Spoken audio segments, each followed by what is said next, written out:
16वां अध्याय। नारद जी कहने लगे कि हे राजन, अब मैं भगवान के मंदिर में दीप दान तथा मार्जन मतलब झाड़ू होता है, झाड़ू लगाने का वह महात्म सुनाता हूँ जो किसी समय मुझे ब्रह्मा जी ने बताया था। पहले चंद्रवंश में जय ध्वज नाम का अत्यंत प्रतापी तथा प्रभु भक्त राजा राज्य करता था। वह नित्य प्रति भगवान के मंदिर में जाकर स्वयं झाड़ू करता था, दीप जलाता था। एक दिन वितिहोत्र नामक राजपुरोहित स्वयं राजा को यह क्रिया करते हुए देखकर विस्मय से पूछने लगे कि हे राजन, भगवान को प्रसन्न करने के लिए और भी अनेक भक्ति युक्त कार्य है, फिर मंदिर में झाड़ू तथा दीप जलाने में आपकी इतनी अधिक श्रद्धा का क्या कारण है? तब हाथ जोड़कर अत्यंत विनम्र भाव से पूछा।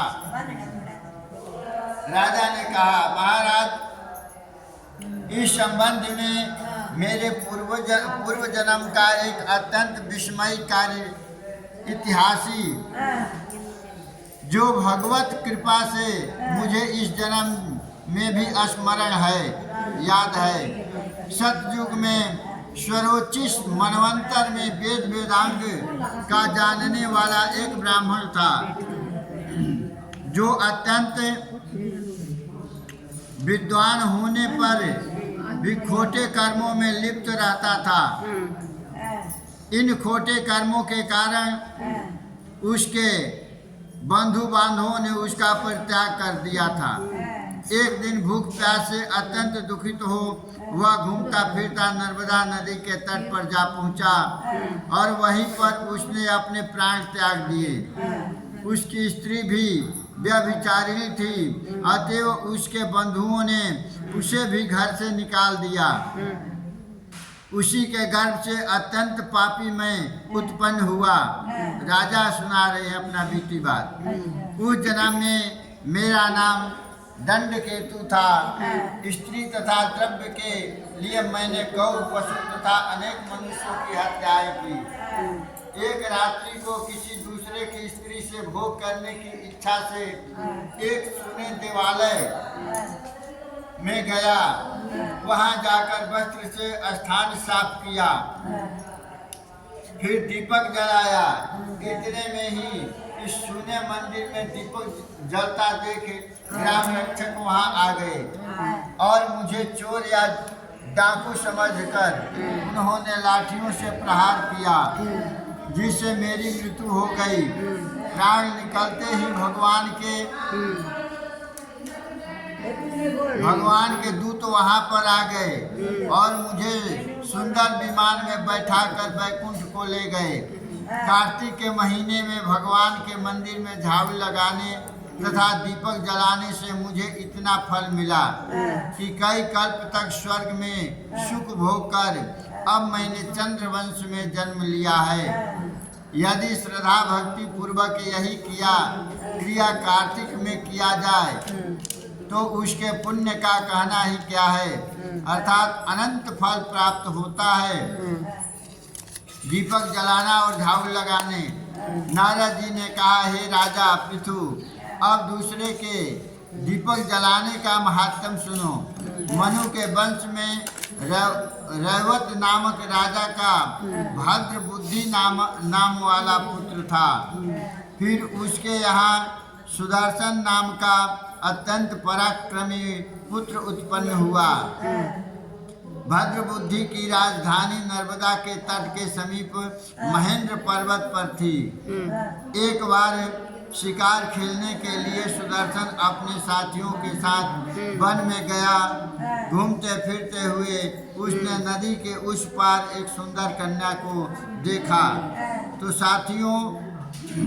साथियों को वहीं छोड़ घोड़े पर सवार होकर तत्काल नदी के उस पार जा पहुंचा। वहां उस रूपवती कन्या को देखकर सुदर्शन उस पर मोहित हो गया। कन्या भी शोभा से युक्त उस बलशाली वीर पुरुष को देखकर लज्जा को प्राप्त हुई। तत्पश्चात सुदर्शन के पूछने पर उस कन्या ने बतलाया कि वह गौड़ राजा की पुत्री है और उसका नाम मंदनालसा है। अपनी सखियों के साथ क्रीड़ा करने के लिए वह यहाँ पर आई है। इसके बाद स्वेच्छापूर्वक उन दोनों ने गंधर्व रीति से वहीं पर अपना विवाह कर लिया और कुछ समय तक वहीं नर्मदा नदी के तट पर विहार करते रहे।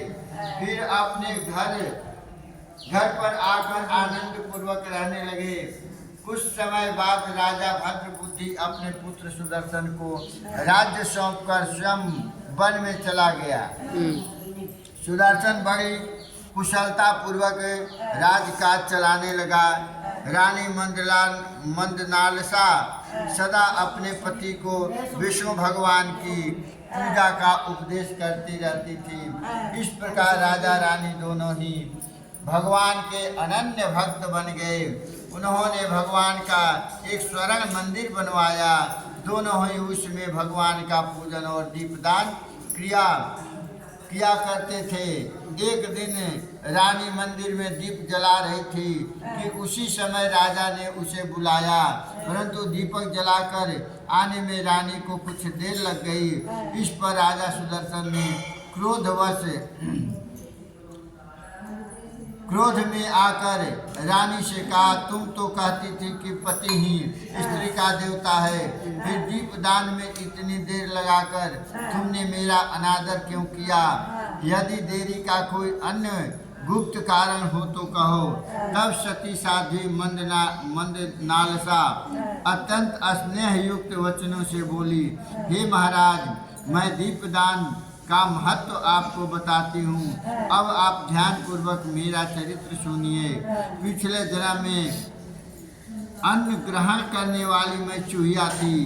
एक दिन गोदावरी के तट पर भगवान के मंदिर में रात्रि को जलता हुआ दीपक बत्ती छोटी होने से मुझने लगा। मैंने बत्ती को लोभ से पकड़ कर उठाया। उस समय दीपक तो जल गया, साथ ही मेरा मुंह भी जल गया। इससे मैं मृत्यु को प्राप्त हुई।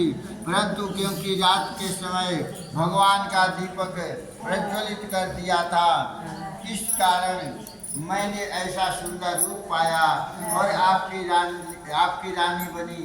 यदि कोई श्रद्धा पूर्वक भगवान के मंदिर में दीपदान करता है तो उसे फल का कहना ही क्या है, अनंत फल प्राप्त होता है।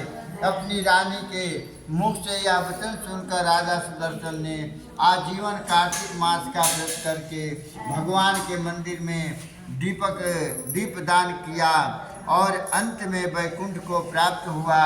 इति 16वां अध्याय समाप्त। बोलो वृंदावन बिहारी लाल की जय।